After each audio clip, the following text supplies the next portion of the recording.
بسم اللہ الرحمن الرحیم، شروع اللہ کے نام جو بڑا مہربان اور رحم کرنے والا ہے۔ السلام علیکم، میں اسلم بھائی آپ سے مخاطب ہوں، اور آج ہم نئی ویڈیو آپ کے سامنے پیش کر رہے ہیں جو غزوہ خندق پر ہو۔ ساتھ میری آپ سے گزارش ہے کہ میرے اس چینل ہیلتھ کردہ کو سبسکرائب کرنے کے ساتھ ساتھ اس کو جو ہے لائک بھی کریں اور شیئر بھی کریں۔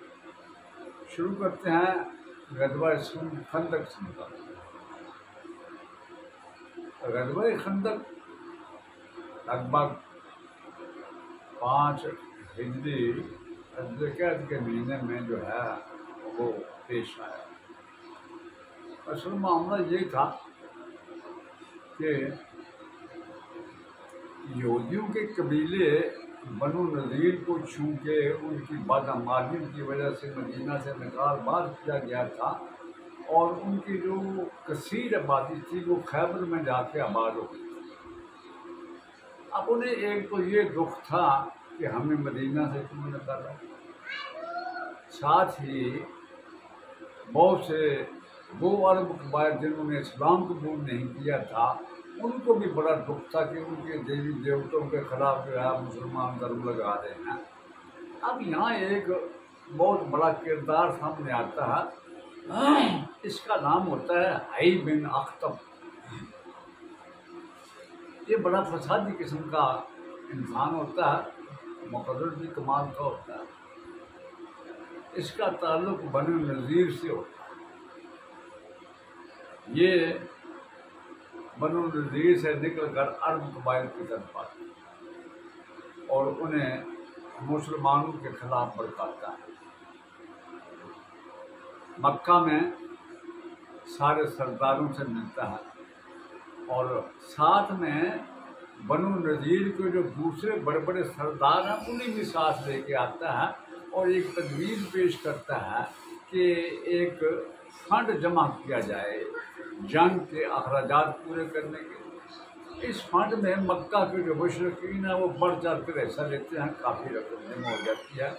اس کے بعد یہ مختلف قبائل کی طرف وفد بھجواتے ہیں، بنو غطفان کی طرف بھجواتے ہیں، یہ بنو غطفان بہت بڑا قبیلہ ہوتا ہے اس کی طرف بھجواتے ہیں، بنو سلیم کی طرف، بنو کنانہ کی طرف، بنو مرہ کی طرف، اس طرح اس کے علاوہ بہت سے قبائل میں ہیں ان کی طرف پیغام بھجواتے ہیں اور سب کو دعوت دیتے ہیں کہ مسلمانوں کے خلاف حرکت میں آ کے اس لیے اور نیا مذہب اتفاق خاتمہ کرنا چاہیے۔ یہ ساری کارروائی حی بن اخطب اور اس کے جو ساتھی ہوتے ہیں بنو نذیر کے سردار وہ کر رہے ہوتے ہیں۔ آخر یہ اس جدوجہد کے بعد لگ بھگ 50 کے قریب جو سردار ہیں وہ خانہ کعبہ کے میں جمع ہوتے ہیں اور وہاں قسم کھاتے ہیں کہ ہم مسلمانوں کو کوئی رعایت نہیں دیں گے، ان کے خلاف حرکت میں آئیں گے، ان کی بےحکنی کریں گے، ان کا خاتمہ کرنے کی کوشش کریں گے۔ اس طرح سارے قبائل مسلمانوں کے خلاف جنگ کرنے کا عہد کرتے ہیں۔ یہ تیاریاں ساری خفیہ رکھی جاتی ہیں۔ اس سے پہلے مسلمانوں کو پتہ چل جاتا تھا کہ بدر میں یہ جنگ کرنا چاہتے ہیں، وہ احد میں جنگ کرنا چاہتے ہیں۔ اس بار انہوں نے اپنی ساری تیاریوں کو خفیہ رکھا اور مسلمانوں کو اس کی خبر نہیں ہونے پائی۔ چنانچہ سب سے پہلے ابو سفیان مکہ سے 4000 کا ایک لشکر لے کے نکلا ہجری 5، اور راستے میں مختلف قبائل جن کے ساتھ وعدہ وعید ہوئے تھی وہ اس کے ساتھ ملتے رہے، اور لشکر کی جو تعداد ہے وہ 2 روایتوں کے مطابق، ایک روایت یہ ہے کہ لشکر کی تعداد 10,000 ہو گئی تھی اور دوسری روایت یہ ہے کہ نہیں، لشکر کی تعداد 24,000 ہو گئی۔ اب یہ لشکر مدینہ کی طرف روانہ ہوا اور بہت بڑا لشکر تھا۔ اس لشکر میں 4,500 اونٹ تھے اور کافی تعداد میں ان کے پاس گھوڑے بھی تھے۔